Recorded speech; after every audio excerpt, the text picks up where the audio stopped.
సిద్దిపేట ప్రభుత్వ బాలికల ఉన్నత పాఠశాలలో సీఎం కప్ టార్చ్ ర్యాలీని మంత్రి పొన్నం ప్రభాకర్ ప్రారంభించారు.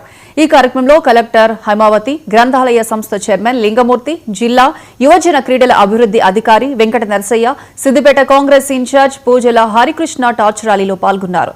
విద్యార్థులకు చదువుతో పాటు ఆటల పట్ల ఆసక్తి కలిగేలా గ్రామీణ ప్రాంతాల్లో నైపుణ్యం పెరిగేందుకు శిక్షణ ఇచ్చి ఉన్నత స్థాయికి చేర్చడమే లక్ష్యంగా ఈ కార్యక్రమం చేపట్టినట్లు మంత్రి పొన్నం చెప్పారు. ఏ ఆటలో ఆసక్తి ఉంటుందో దానిలో శిక్షణ తీసుకుని ఉన్నత స్థాయికి చేరుకుని ప్రభుత్వ ఉద్యోగాలు సైతం సాధించుకోవచ్చని మంత్రి పొన్నం విద్యార్థులకు సూచించారు.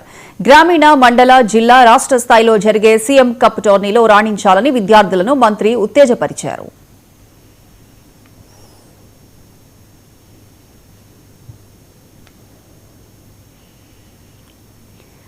కోహెడ మండల కేంద్రంలోని ప్రభుత్వ జూనియర్ కళాశాలలో ఆర్వీఎం హాస్పిటల్ ఏర్పాటు చేసిన మెగా హెల్త్ క్యాంపును మంత్రి పొన్నం ప్రభాకర్ ప్రారంభించారు. హెల్త్ క్యాంప్ నిర్వాహకులను అభినందించి హెల్త్ చెకప్ కోసం వచ్చిన వారికి అవసరమైతే హైదరాబాద్ లో చికిత్సలు చేయిస్తానని మంత్రి పొన్నం భరోసా ఇచ్చారు.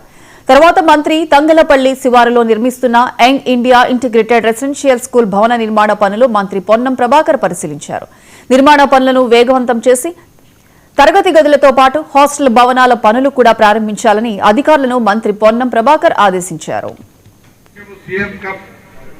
జ్యోతి క్రీడల నిర్వాహకుల యొక్క ఉద్దేశం ఏంటంటే గ్రామీణ ప్రాంతాల్లో ఉన్నటువంటి నైపుణ్యత కలిగిన క్రీడాకారులను వెనక్కి తీసి రాబోయే కాలంలో జాతీయ, అంతర్జాతీయ, ప్రపంచ స్థాయి పోటీల్లో మరి ప్రతిభ కనపరిచేటువంటి ఆలోచనతోటి ఒక ప్రోత్సాహాన్ని ఇవ్వాలనే ఆలోచనతో కార్యక్రమం తీసుకోబడతా ఉంది.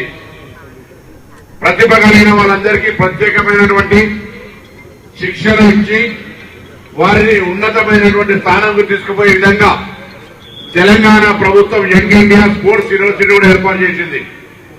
యంగ్ ఇండియా స్పోర్ట్స్ యూనివర్సిటీ ఏర్పాటు చేయడమే కాకుండా జిల్లాలో ఉన్నటువంటి క్రీడా పాఠశాలలు, స్పోర్ట్స్ స్కూల్స్ ను ప్రతి జిల్లాలో ఏర్పాటు చేయడం ద్వారా క్రీడల్లో అందరికీ ప్రావీణ్యత కల్పించాలి, శిక్షణ ఇవ్వాలి. కొంత మీకు ఇంట్రెస్ట్ ఉంటే ప్రభుత్వం తరఫున శిక్షణ అవసరం కాబట్టి ఆ శిక్షణ ఇప్పించే బాధ్యతలను తీసుకునే విధంగా మరి ఇటువంటి కార్యక్రమాలు జరుగుతూ ఉన్నాయి. ప్రభుత్వం సంకల్పం తీసుకుంటే తినే ఆహారపు అలవాట్లకు